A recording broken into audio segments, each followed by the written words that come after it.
My God. The scream exploded across the banking hall so violently that every conversation died instantly. Pins stopped moving. A mother carrying a crying baby froze in place. Even the security guard near the glass door turned sharply, his hand instinctively resting on his belt. At the customer service counter, a young banker jerked backward from her computer like the screen had just shown her a dead body. Her chair dragged harshly against the shiny floor. Her breathing became uneven. Her fingers trembled uncontrollably. Standing quietly in front of her was Linda. She looked exhausted, like life had dragged her through mud and forgotten to pull her back out. Her faded ash-color gown was ripped near the shoulder and stained with old dirt. Her hair was rough and tangled, hanging around her face carelessly. A tired-looking bag rested on her shoulder, stuffed with the few belongings she still owned. Her slippers were worn thin, and her dry lips revealed days of stress, hunger, and silent crying. In her hand was a debit card. Nothing special, no gold shine, no luxury design. Just an old card with scratched edges, wrapped carefully in nylon like something precious. Something protected for years. The banker, Sandra, stared at Linda in complete disbelief. Then she looked back at the computer screen, then back at Linda again. Her expression slowly changed from confusion to fear. It was the kind of look people gave when they felt reality stop making sense. "Madam," Sandra whispered weakly, "please say the account details again." Linda swallowed nervously. Her heart had already been racing before the scream. Now it felt dangerous. "Already said it," she replied softly. "That's the number." Minutes earlier, Linda had called the customer line written behind the card. Her hands had been shaking so badly she almost pressed the wrong numbers. A calm voice on the phone had asked for the last digits and some security details. Linda answered carefully, almost afraid the account would disappear if she spoke too loudly. Sandra typed the information into the system, and seconds later, she screamed. Behind her, two other bankers immediately leaned closer to the screen. Their neat corporate appearance made Linda feel even more out of place. Their perfumes smelled expensive. Their hair was perfectly styled. Their makeup untouched. Women who clearly belonged in cold, air-conditioned offices and clean glass buildings. Meanwhile, Linda stood there looking like someone who had slept under a bridge. "Please," Linda said quietly, embarrassed by the attention gathering around her. "I don't need much. I only came to withdraw transport money." Sandra blinked repeatedly, trying to steady herself. One of the other bankers, a woman with long braids, squinted at the monitor, then suddenly covered her mouth. "Jesus," she muttered under her breath. The second colleague leaned in too, and her entire face changed. Shock, pure shock, the kind that steals words from your mouth. By now, customers had stopped pretending not to stare. A man sitting in the waiting area slowly stood up to get a clear view. Another customer whispered loudly to his wife. The entire hall had become tense with curiosity. Linda's chest tightened painfully. Fear rushed through her body. Did I do something wrong? Was the card stolen? Would they call the police? Her mind immediately flashed back to the previous night, to Simon, her husband, the man who had thrown her out like trash. She could still hear the violent sound of the door slamming behind her, still feel the cold night air biting her skin while neighbors peeked through curtains pretending not to watch. Simon's voice had been hard and merciless. "You are a curse," he spat bitterly. "Ever since I married you, my life has been falling apart." Linda had begged him, not even for love anymore, just mercy. "Simon, please.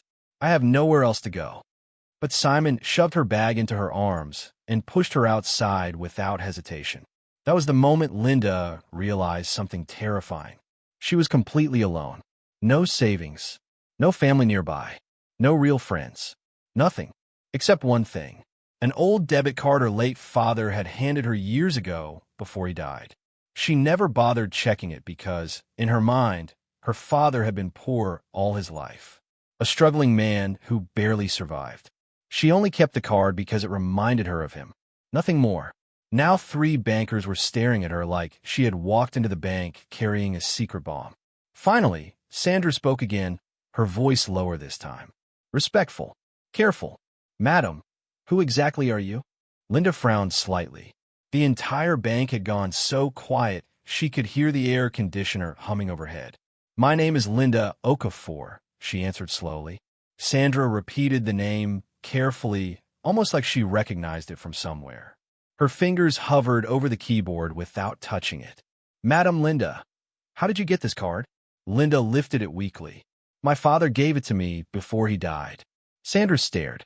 Your father opened this account for you. Linda nodded nervously. Yes, but I never used it. My father struggled his whole life. I thought maybe there was small savings inside. I only kept the card because it was the last thing he left me. One of the bankers whispered under her breath, unable to contain herself. This is not small money. Linda heard it clearly. Her stomach twisted. Please, she said quickly, panic creeping in her voice. I don't want any problem. Even if it's just 20,000 naira, I'll take it and leave Lagos. I won't disturb anybody. Sandra looked at Linda for a long moment before glancing back at the monitor again. Her breathing became shallow. Then she asked a question that instantly changed the atmosphere inside the bank. Madam, Sandra said louder now, making sure everyone could hear. Are you absolutely sure your name is Linda Okafor? Linda's hands began trembling harder. Yes, she answered carefully. That is my name. Sandra exchanged another look with her colleagues. This time, both women nodded slowly, as if confirming something unbelievable. Sandra swallowed hard. The account balance, she began, then stopped. Linda blinked in confusion. Her mind instantly started calculating small possibilities. Welcome to Wild Shadow Tales, where ordinary people carry extraordinary secrets. Like this video, subscribe to the channel, and join a family that lives for stories that actually matter. Maybe 50,000 naira. Maybe 100,000. Maybe her father had secretly saved money little by little over the years. Enough to survive. Enough to rent a tiny room somewhere and start over. Enough to breathe again. Sandra stared at her with an expression Linda could not understand. Fear mixed with shock. Then Sandra finally said the words. Madam Linda, this account contains over $10 million. Silence. For one terrifying second, Linda thought she heard wrong. 10 million? Her brain refused to process it. Dollars? Not naira? The room suddenly felt too small. Her knees weakened instantly. Her bag nearly slipped from her shoulder before she grabbed it quickly. No, she whispered, staring blankly at Sandra. That can't be true. But the bankers were still frozen in disbelief. One of them repeated the amount under her breath, like she needed to hear it again to believe it herself. $10 million. A loud gasp came from the waiting area. Murmurs spread across the hall like wildfire. That dirty woman. Impossible. She came here looking homeless. Linda could barely hear them anymore. Her ears rang loudly. Sandra slowly turned the computer monitor toward her. Rows of numbers filled the screen. Endless digits. Endless commas. It was real. Completely real. Tears instantly flooded Linda's eyes. Not soft tears. Painful tears dragged out from years of humiliation. Years of suffering. Years of being called useless, cursed, unwanted. She remembered every insult Simon threw at her. Every night, she cried silently. Every moment, she believed her father died with nothing. Her lips trembled violently.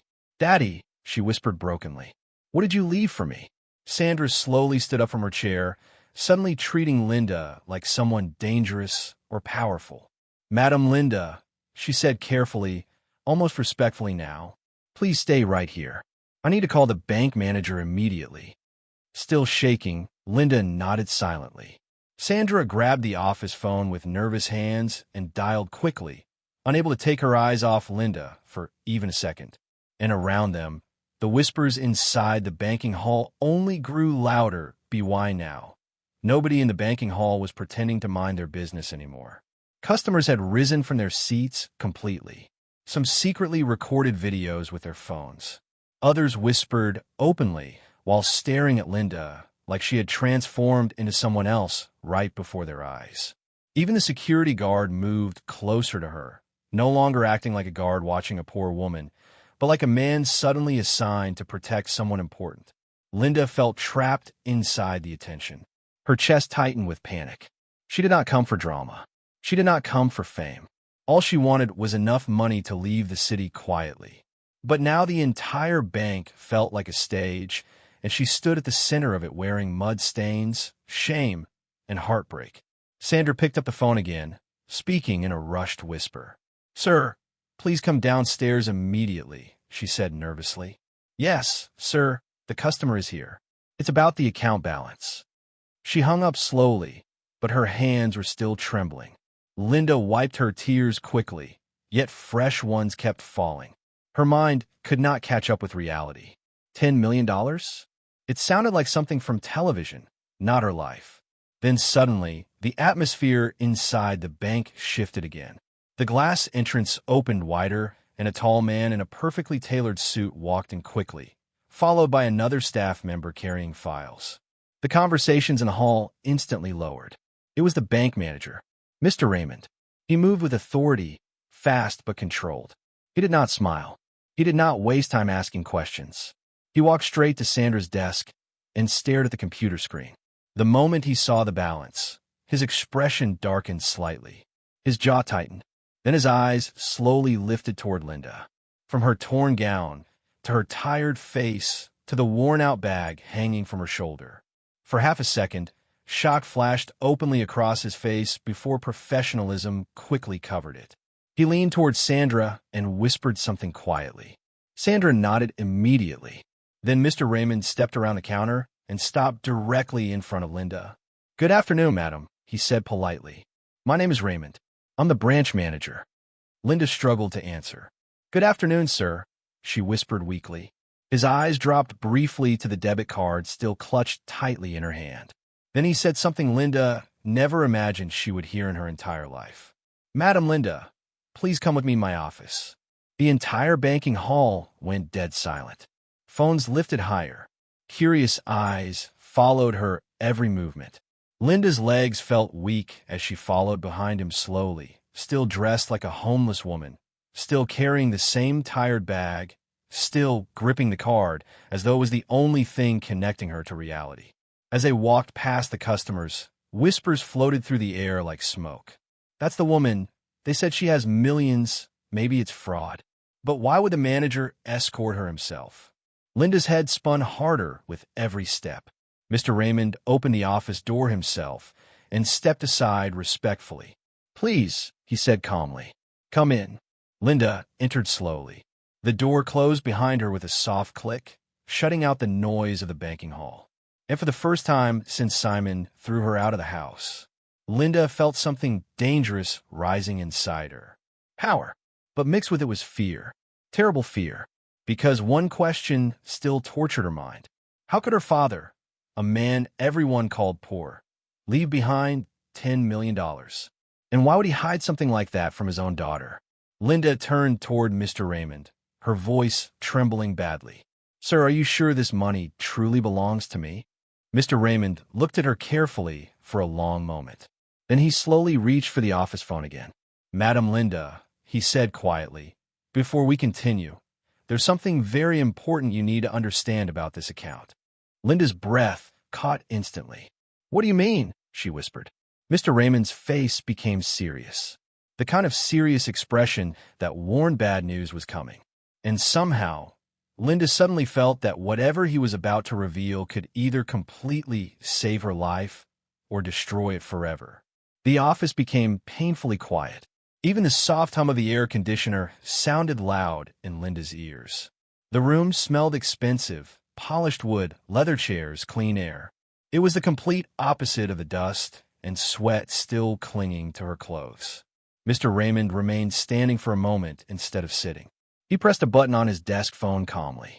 "Please bring water and tissues to my office," he instructed, "and contact the legal department immediately. I need a lawyer on standby." "Lawyer?" Linda's stomach dropped. Fear crawled back in her chest instantly. Her fingers tightened around her bag strap. When Mr. Raymond finally sat down, he folded his hands carefully and studied her face with deep concentration, almost like he was trying to solve a mystery. Madam Linda, he said gently, please sit. Linda hesitated immediately. The leather chair across from him looked too clean, too expensive for someone dressed like her. I'm okay standing, she replied quickly. Mr. Raymond shook his head firmly. No, sit down. You are a customer, and this matter is extremely important. Slowly, awkwardly, Linda lowered herself into the chair. It felt soft beneath her body, so soft it almost made her uncomfortable, like she did not belong there. Her heartbeat refused to slow down. Sir, she said shakily, I swear I don't know anything about this money. My father gave me the card years ago, before he died. He never explained anything. He was a carpenter. Sometimes we didn't even have food in the house. Mr. Raymond listened carefully without interrupting. And that's why you never checked the account? He asked calmly. Linda nodded. Yes, sir. I kept the card only because it reminded me of him. I thought maybe there was small savings inside. Her voice cracked again. Tears gathered in her eyes before she could stop them. Mr. Raymond quietly pushed a box of tissues toward her. Linda quickly grabbed one, embarrassed by her crying. Madam Linda, he said softly, the account is real. Completely real. He paused briefly. And yes, the balance truly exceeds $10 million. Linda closed her eyes for a second, trying to breathe properly. None of it made sense. My father was poor, she whispered painfully. He wore old clothes. He rode a bicycle everywhere. People mocked him. Mr. Raymond leaned back slowly in his chair. That, he said carefully, is exactly why this situation is unusual. Linda looked at him sharply. What are you trying to say about my father? Before he could answer, there was a knock on the door. A female staff member entered quietly carrying bottled water and fresh tissues on a tray. She placed them gently on the desk and left immediately. Mr. Raymond waited until the door closed again before speaking. Madam Linda, he continued in a lower voice, what I'm about to tell you may shock you even more. Linda's chest tightened painfully. Please, just tell me, she whispered. Mr. Raymond turned his monitor slightly toward her and typed for a few seconds. Then he pointed at the screen. This account, he explained slowly, was opened more than 20 years ago. Linda frowned deeply. 20 years. He nodded. Long before your marriage. Long before your father passed away. Linda leaned forward unconsciously. But how? Mr. Raymond inhaled slowly. The money was not deposited at once, he revealed. The account received consistent transfers over many years, very large transfers from multiple foreign companies. Linda stared blankly at him. Foreign companies? Yes, he replied. Companies connected to Europe and the Middle East. Linda shook her head immediately. No, that's impossible. My father never traveled anywhere. He barely left our village.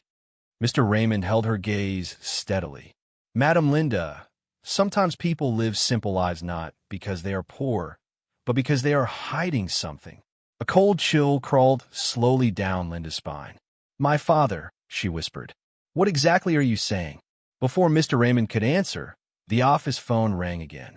He glanced at the caller ID and sighed softly. Yes, he said into the phone. Send him in. A few seconds later, the office door opened again. This time, a middle-aged man wearing a dark suit entered calmly, carrying a black briefcase. His face was serious but composed. Good afternoon, the man greeted politely. I'm Mr. Collins from the legal department. Linda's heart immediately started pounding harder again. Mr. Raymond gestured toward the chair beside her. Mr. Collins, this is Madam Linda Okafor. The lawyer nodded respectfully toward Linda. Good afternoon, madam. Good afternoon, she replied nervously. Mr. Raymond folded his hands again and looked toward the lawyer. Please explain the legal status of the account to her. Mr. Collins slowly opened his briefcase and removed a thick file. Then he looked directly at Linda and spoke calmly. Madam, this account was created in your name when you were still a child. Your father was listed only as the trustee until you became an adult. That means, Mr. Collins said carefully, the money has legally belonged to you from the very beginning. Linda stared at him in shock. My name, she whispered. The account was under my name all this time. Yes, Mr. Collins confirmed. Your father created it as your inheritance. Linda felt her head spinning again. Nothing about her life made sense anymore. But why? She asked weakly.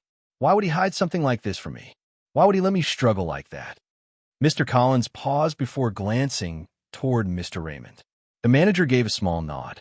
There is something else attached to the account, Mr. Collins revealed quietly. A personal note from your father. Linda's breathing stopped for a second. A note. Mr. Raymond slowly turned the monitor fully toward her. This message was uploaded the same day the account was opened, he explained. He scrolled carefully through old digital records until faded text appeared on the screen. Then he began reading aloud. This money belongs to my daughter, Linda Okafor. I do not want her to discover it until life tests her character. I want her to learn humility, patience, and kindness before wealth enters her hands. If she ever comes to this account out of desperation instead of greed, then she has passed the test. Please protect her. Linda instantly covered her mouth as painful sobs escaped her chest. That's him, she cried. That's exactly how my father spoke. Tears rolled heavily down her cheeks now. Not just tears of pain, but tears of understanding. Mr. Collins waited quietly before continuing. Madam Linda, your father was far more than a carpenter. Linda slowly looked up at him through tears. He secretly invested in agricultural exports for years, Mr. Collins explained. He worked with foreign buyers, helped source local raw materials, and received international profit shares. He chose to live simply. Linda shook her head in disbelief. All these years, she whispered brokenly. I thought my father was poor. Sometimes I was even ashamed of him. Her voice collapsed under the weight of guilt. Oh God! Mr. Raymond allowed her a moment before speaking again. Your father trusted this bank with your future, he said gently. And now the time has finally come for you to receive what he protected. Linda slowly wiped her tears and tried to calm herself. So what happens now? She asked quietly. Mr. Raymond straightened slightly in his chair. Now, he said carefully, we guide you properly. This is not ordinary money. We must move carefully. Mr. Collins nodded in agreement. First, we place the account completely under your direct control. After that, we help you establish legal protection, investments, trusts, and security. Linda listened carefully, though half the words still sounded unfamiliar to her. Then, almost shyly, she asked, Can I at least withdraw some money today? The two men looked at her. Even if it's just transport fare, she added nervously. For the first time since entering the office, Mr. Raymond smiled softly. Madam Linda, you can withdraw far more than transport fare. Linda let out a weak laugh through her tears. I don't even know what to do with ordinary money, she admitted quietly. Now this. Mr. Raymond stood up. First things first, he said. We're arranging temporary accommodation for you immediately. You cannot return to the streets. Linda's eyes widened instantly. Sir, I don't want to become a burden. You are not a burden, he interrupted gently. This is your right. Before Linda could respond, another knock sounded at the office door. A junior staff member stepped inside nervously. Sir, the banking hall is getting restless, she said quietly. Customers are asking questions. Mr. Raymond sighed softly. I expected that. Then he turned back toward Linda, his face serious again. Madam, from this moment forward, your life cannot remain unprotected. Linda frowned nervously. What do you mean? Mr. Raymond hesitated briefly before speaking carefully. Your husband, he said slowly. If Simon hears about this money, Linda froze instantly. Simon, the same man who threw her out like garbage. The same man who called her cursed. What about him? She asked quietly. This time Mr. Collins answered. Money changes people, he said calmly. Especially people who once underestimated you. Something sharp rose inside Linda's chest then. Not fear, anger, real anger. He does not deserve to know anything, she said firmly. Mr. Raymond nodded immediately. And for now, he won't. Linda looked between the two men. Sir, I don't want revenge, she said honestly. I just want peace. Mr. Raymond leaned slightly closer. Madam Linda, sometimes peace only comes after strength. Before Linda could answer, Mr. Raymond's phone vibrated suddenly on the desk. He picked it up, read the message quickly, then frowned. There's been a new development, he said slowly. Linda's stomach tightened again. What development? Mr. Raymond looked directly into her eyes. Your husband's company, he said quietly, is currently applying for emergency financial support from this very bank. Linda's breath caught painfully in her throat. What? Mr. Raymond nodded slowly. And if the application proceeds, he continued, there's a very high chance you and Simon will meet again much sooner than expected. Linda's hands slowly curled into fists. The room suddenly felt smaller, suffocating. Her past was already returning. And deep inside, Linda realized something terrifying. This money was not only going to change her life, it was going to completely destroy the life she used to know. That night, Linda could not sleep. She lay awake in the quiet hotel room the bank arranged for her, staring endlessly at the bright white ceiling while memories replayed in her mind like a painful film. The room was beautiful, too beautiful. The sheets smelled fresh. The pillows were soft. Everything felt calm, but her heart was not calm. Every time she closed her eyes, she saw Simon's face. Not the Simon from the beginning of their marriage, the man who once smiled at her and called her my blessing. Not the man who held her hand during difficult days when they struggled together. No, she saw the Simon from that final night. Cold, angry, ashamed of her existence. You are a burden, he had told her. Everywhere you go, problems follow. Linda turned onto her side and wrapped her arms around herself tightly. Bad luck. Those words had stayed inside her like a wound that never healed. Now suddenly everything had changed. Or maybe it was only beginning to change. The next morning, Linda sat once again across from Mr. Raymond and Mr. Collins inside a private conference room at the bank. This time, she wore clean clothes the hotel staff had provided. Simple clothes. But despite the fresh appearance, Linda still felt out of place. Money had not yet changed the way she saw herself. Madam Linda, Mr. Raymond said calmly, today we begin planning your future. Linda nodded quietly. Mr. Collins opened a folder filled with documents and slid them carefully toward her. These are different options available to you, he explained. There is no pressure, but you must understand one important thing. Linda looked up. What?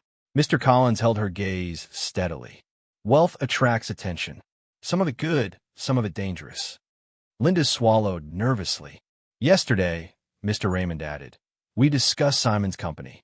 Overnight, we completed a deeper financial review. Linda's fingers tightened against the edge of the table. And? She asked carefully. Mr. Raymond exhaled slowly. The company is in serious trouble. Debt, failed projects, poor management. If nothing changes soon, it may collapse entirely. Linda felt something strange twist inside her chest. Part of her still hurt for him. Another part felt completely numb. He never told me, she said quietly. Mr. Raymond nodded. Pride often hides failure. Silence settled heavily across the room. Then Mr. Collins spoke carefully. With your current resources, technically, you could save that company. Linda's head lifted sharply. No, she said immediately. I want nothing connected to Simon anymore. Mr. Collins raised a calming hand. We are not advising you to do anything. We are only explaining possibilities. Linda stood up suddenly, emotion rising in her chest. I don't want revenge, she repeated firmly. I don't want to humiliate him. I only want to live my life peacefully. Mr. Raymond watched her closely. Madam Linda, sometimes unfinished chapters return whether we invite them or not. Slowly, Linda sat back down again. Exhaustion filled her face. Then what should I focus on first? She asked quietly.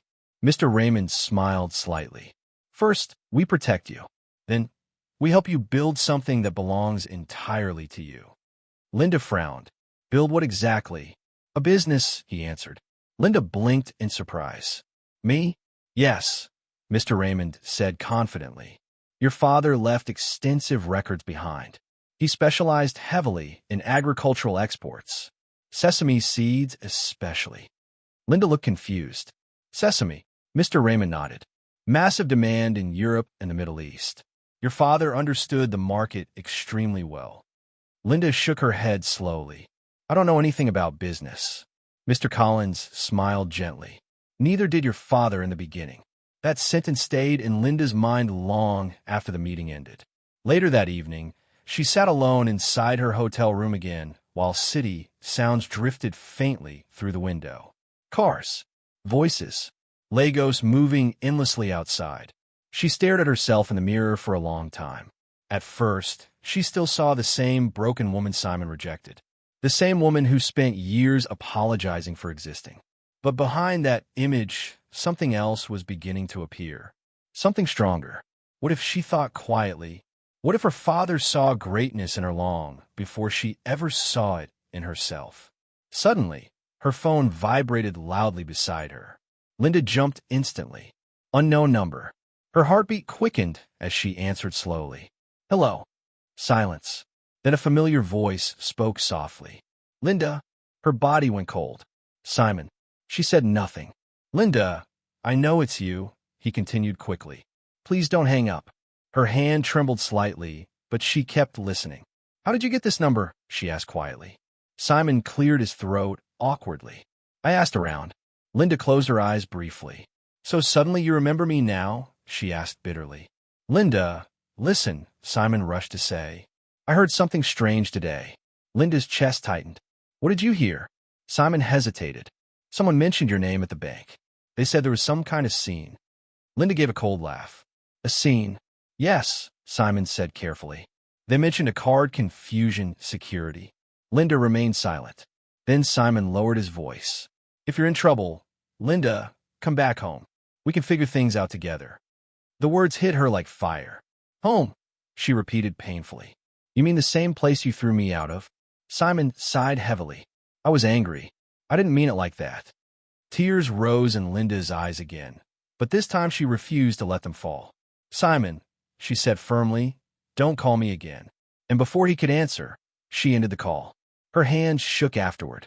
She sat slowly on the edge of the bed and covered her face. So he knows something already.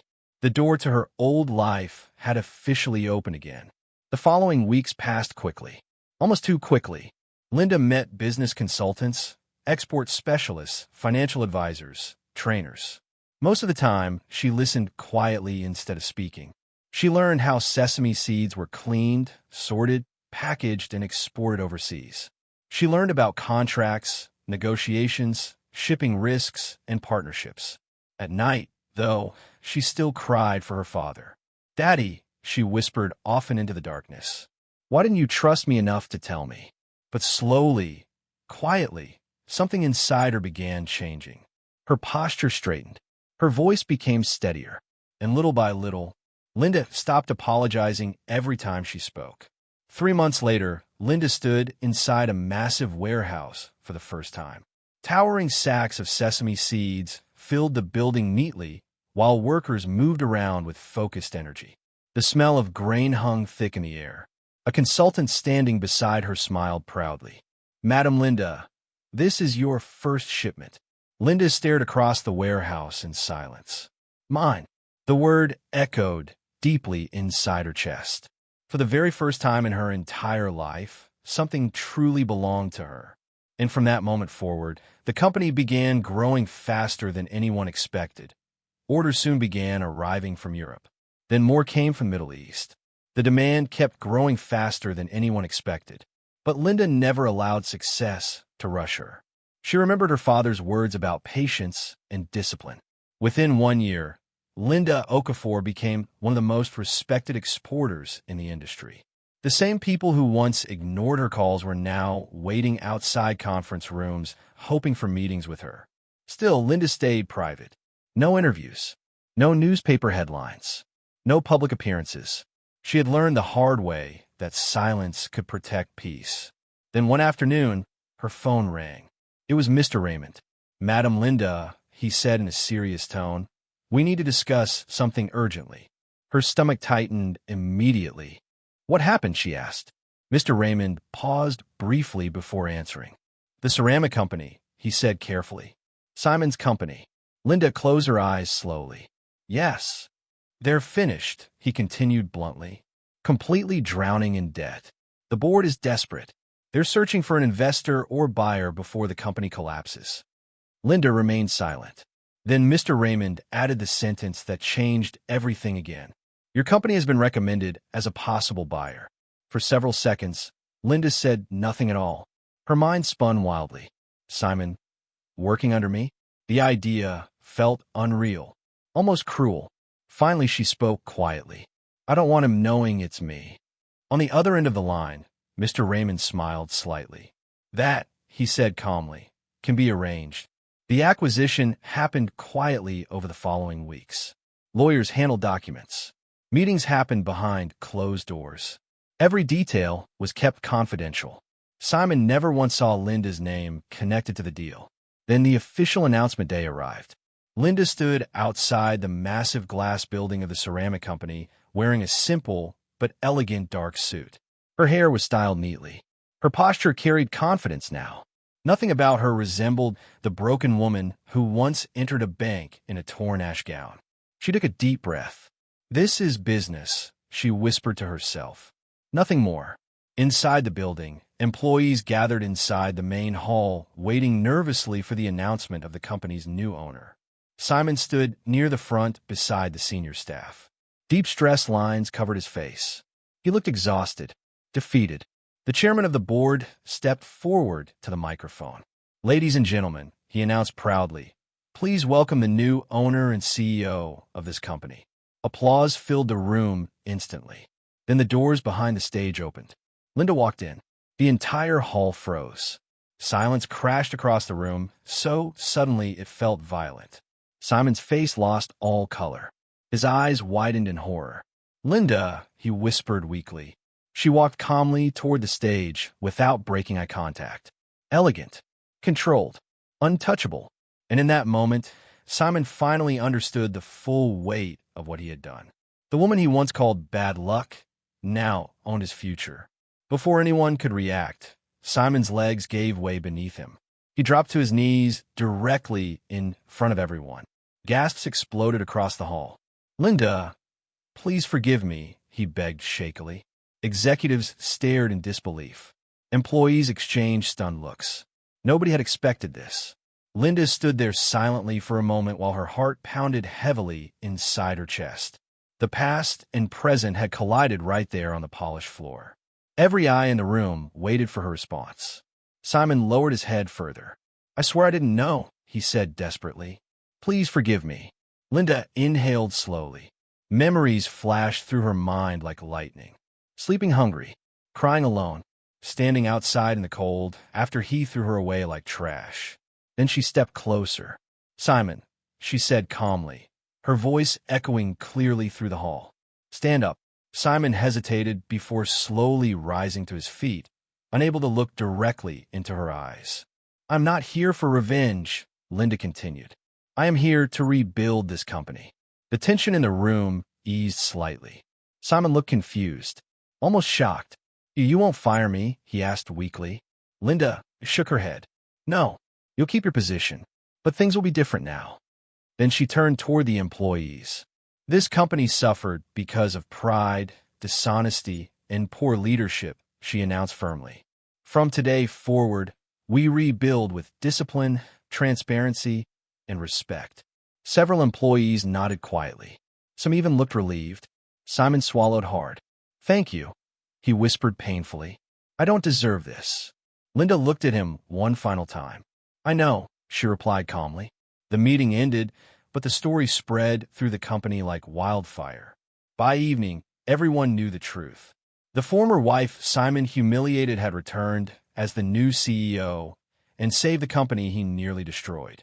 That night, Linda sat alone inside her new office overlooking the city lights. She expected victory to feel exciting. Instead, her chest felt strangely heavy. Mr. Raymond had warned her. Unfinished chapters always return. Her phone vibrated suddenly on the desk. A message appeared. Jude. Linda, it's me. Please call me. Linda froze slightly. Jude, Simon's closest friend, the only man who had ever shown her kindness during her marriage. She stared at the message for a long moment before finally calling him. Hello, she said softly. Linda, Jude replied gently. I heard everything today. She sighed quietly. I'm sure you did. There was a brief pause. I'm proud of you, Jude said honestly, truly proud. Something warm moved inside Linda's chest at those words. Thank you, she replied quietly. Then Jude spoke again, carefully choosing his words. Simon is broken. Linda stayed silent. Not because he lost money, Jude continued. Because he lost you. Linda closed her eyes briefly. That chapter is over, she said firmly. That I know, Jude answered softly. I just wanted you to hear something important. Linda waited. You were never bad luck.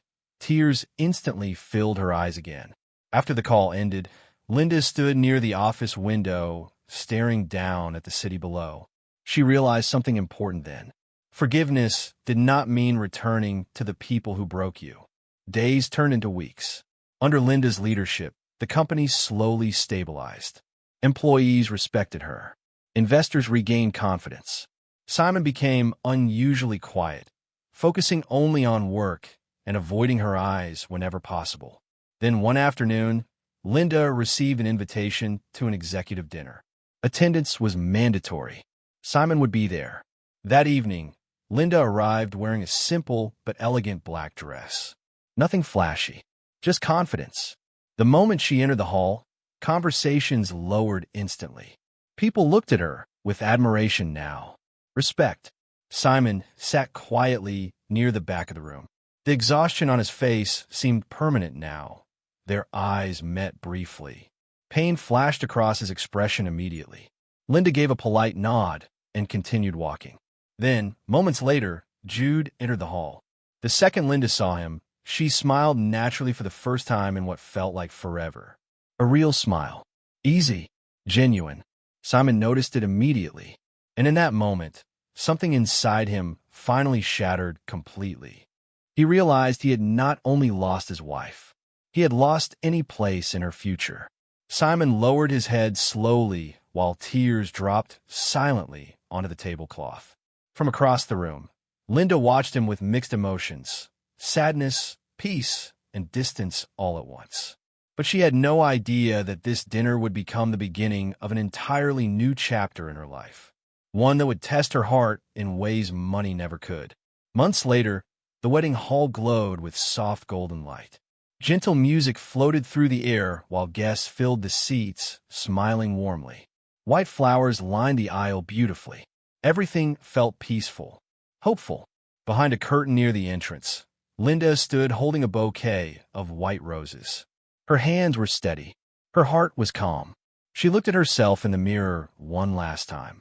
The woman staring back looked graceful, confident, powerful. Nothing about her resembled the desperate woman who once stood trembling inside a bank asking for transport fare. But Linda still remembered that woman clearly. She always would. Are you ready? A familiar voice asked softly behind her. Linda turned and saw Jude standing there in a cream-colored suit. His eyes held something she had never truly experienced before. Gentle love, respect, safety, not pride, not control. Not cruelty disguised as authority, just genuine care. Linda smiled softly. Yes, she said.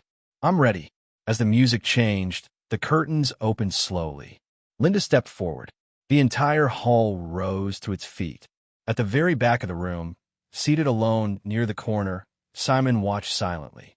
He had chosen that seat himself. Nobody forced him there. Deep down, he simply believed that was where he belonged now. He watched Linda walk down the aisle with her head held high and peace shining across her face. Each step felt like punishment. He remembered the night he screamed at her, the moment he shoved her outside, the sound of the door slamming shut. And now she was walking toward another man, a better man. Tears filled Simon's eyes quietly. Nobody noticed. Nobody cared. And for the first time in his entire life, Simon understood a painful truth. Linda did not become valuable because she became rich. She had always been valuable. He was simply too blind to see it. At the altar, Jude reached for Linda's hand gently. She held his hand without hesitation. The pastor smiled warmly before speaking. Love, he began, is not built on pride. It is built on patience, kindness, honesty, and respect. Simon lowered his head slowly. Every word felt personal. Like judgment. When it came time for vows, Linda spoke clearly. I choose peace, she said softly. I choose honesty. And I choose a love that does not wound me. Jude's eyes filled with emotion. And I choose you, he replied. Every single day. Applause exploded through the hall as they were pronounced husband and wife. For the first time in years, Linda laughed freely without fear hiding inside her happiness. During the reception, she greeted guests warmly from table to table until finally she reached the back corner where Simon sat alone. He stood up slowly. I won't keep you long, he said quietly, but I need to say this. Linda nodded calmly. Go ahead. Simon swallowed hard. I was wrong, he admitted painfully. Not because you became rich, but because you were already an incredible woman long before any money appeared. Linda listened silently. You forgave me, Simon continued. And because of that forgiveness, I kept my job. But now I finally understand what my choices cost me. Tears slid down his face. I lost you. Linda looked at him calmly for a long moment. Yes, she answered gently. You did. Then she added softly, but the important thing is, I didn't lose myself. Simon nodded slowly. Broken. Quiet. I truly hope you find happiness, he whispered. Linda gave him a small, peaceful smile. And I hope you find peace, too. Then she turned away. Simon sat back down alone while laughter, music, and celebration filled the hall around him. He did not cry loudly. He simply sat there with his regret. Across the room, Jude wrapped his arm gently around Linda's shoulders. You okay? He asked softly. Linda smiled peacefully. Yes, she answered. I'm finally free. Later that night, standing beneath the stars outside the wedding hall, Linda closed her eyes and whispered quietly into the night air. Daddy, thank you. Finally, she understood everything. The debit card had never been only about money. It had been a test of her heart. And despite the pain, betrayal, loneliness, and temptation she had passed. What do you think about Linda's journey? And where are you watching from? If this story touched your heart, don't forget to like, comment, share, and subscribe for more emotional and inspiring stories.